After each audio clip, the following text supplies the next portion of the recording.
मराठा आरक्षण उपसमितीची महत्त्वाची बैठक पार पडलेली आहे। 2003च्या मुंबई हायकोर्टाच्या निर्णयाचा आदर राखून मराठ्यांना कुणबी जाहीर करणं शक्य आहे का, यावर या बैठकीत चर्चा झाली।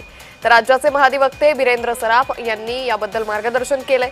उपसमितीचे अध्यक्ष राधाकृष्ण विखे पाटील, माजी न्यायमूर्ती संदीप शिंदे, सचिव गणेश पाटील, कोकण विभागीय आयुक्त विजय सूर्यवंशी या बैठकीला उपस्थित होते।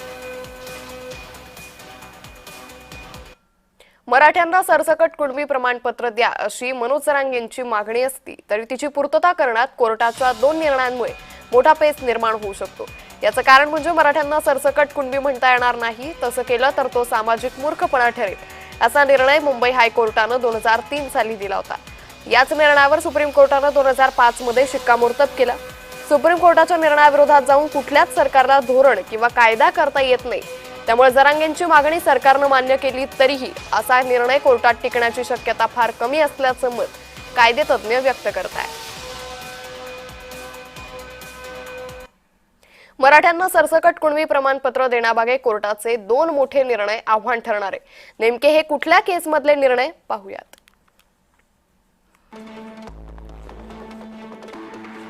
केस क्रमांक 1, 2001 मध्ये बाळासाहेब चव्हाण या व्यक्तीला जात पडताळणी समितीनं कुणबी प्रमाणपत्र दिलं।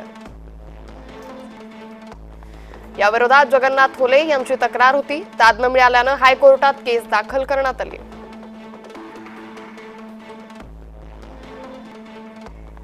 सतरा ऑक्टोबर 2003 मध्ये मुंबई हायकोर्टाचे तत्कालीन न्यायमूर्ती BH मार्लापल्ले आणि न्यायमूर्ती AS बग्गा यांनी निकाल दिला। निकालाच्या परिच्छेद 17 मधील मजकूर, सदर प्रमाणपत्र मान्य केलं तर महाराष्ट्रात संपूर्ण मराठा समाज हा कुणबी म्हणून स्वीकारावा लागेल आणि तसं झाल्यास तो सामाजिक मूर्खपणा ठरेल असं त्या पत्रात म्हटलं।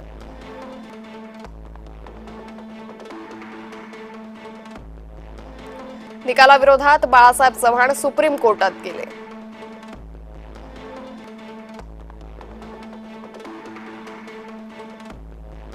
मुंबई हायकोर्टाचा निर्णय योग्य आहे। 15 एप्रिल 2005 रोजी सुप्रीम कोर्टानं हा निकाल दिला।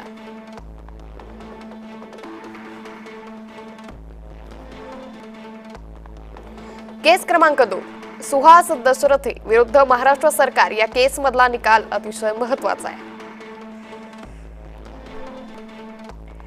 मराठा समाजाच्या प्रत्येक व्यक्तीला कुणबी प्रमाणपत्र दिलं तर ते सामाजिक व्यवस्थेच्या वास्तवाला धरून नसेल असा हायकोर्टानं निर्णय दिला।